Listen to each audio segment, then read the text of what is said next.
Well, joining us live now with more analysis is Matthew Sussex, a Senior Fellow at the Australian Defence College's Centre for Defence Research. Matthew, thank you for your time. This story is obviously extremely unnerving. Is Putin laying the groundwork here for nuclear strikes?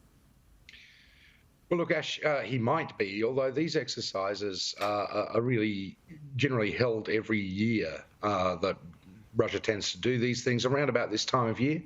In fact, they're about a month late, has missile drills. Of course, this year it's happening during a war against Ukraine, and Putin certainly, didn't miss the opportunity to say that, the unstable security situation makes these missile tests all the more necessary.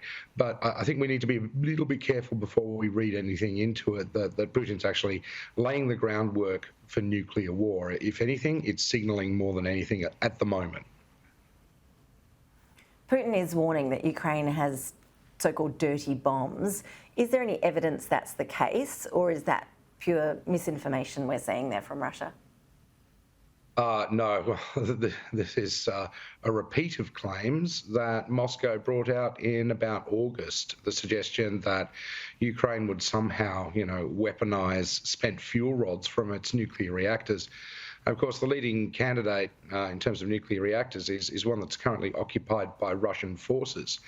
The Russian Ministry of Defense has tweeted out a number of pictures of a supposed dirty bomb being prepared. They actually come from 2010 from the Slovenian, I think it is, Radioactive Waste Management Authority. So there's certainly absolutely no truth in that whatsoever.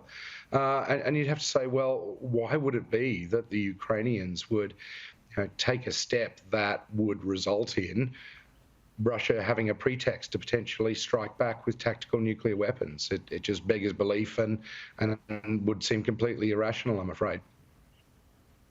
Matthew, as this war drags on, is there a changing sentiment on the ground in Russia? Do we know? I've seen these reports today suggesting Russia's elite are fleeing the country. Even a woman believed to be Putin's goddaughter has reportedly tricked authorities and escaped in recent days. Is there much pushback from the powerful, the elite in Russia to this war? Well, look, certainly the elite within Russia don't like the war. It basically impedes their ability to make money. But they have very little political influence, and so too do the general population. But it's estimated that some 700,000 Russians have fled the country since Putin announced mobilization orders a couple of months ago. So, the pool of conscripts for Putin to be able to draft into his army is getting smaller. And, the quality of those forces, once he sends them off to the battlefield, is going to be less and less and less. That doesn't mean that the conflict ends anytime quickly, of course.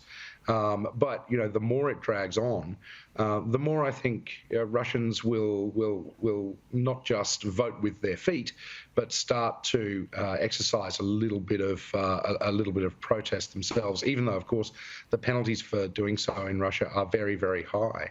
And when they do that, I think that would represent a really, really strong test of Vladimir Putin's leadership, because he's starting to look increasingly vulnerable and starting to look increasingly weak as a result of all these failures on the battlefield. Here in Australia, we're seeing this announcement that ADF troops will help train Ukrainians. Tell us a bit more about the role that they'll be playing. Yeah, well, these 70 or so ADF troops will be going off to the UK as part of a kind of multinational force to train thousands and thousands of Ukrainians.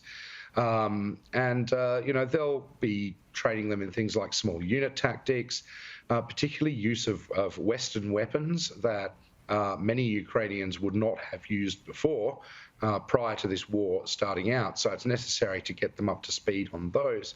And I think probably the idea is to give those who are joining the Ukrainian armed forces a much better training regimen than would be given to conscripts in Russia, where typically it's between 5 to 15 days before they're sent off to the front in Ukraine.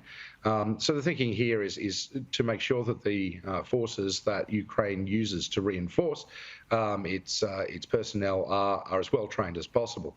And the ADF is very good at this kind of thing. We do it on a regional basis and have done for many years, and I think they'll do an excellent job over in the UK next year.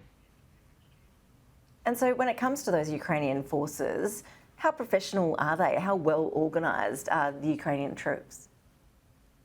Well, prior to Russia's occupation of Crimea in 2014, the Ukrainian military wasn't in a very good shape whatsoever.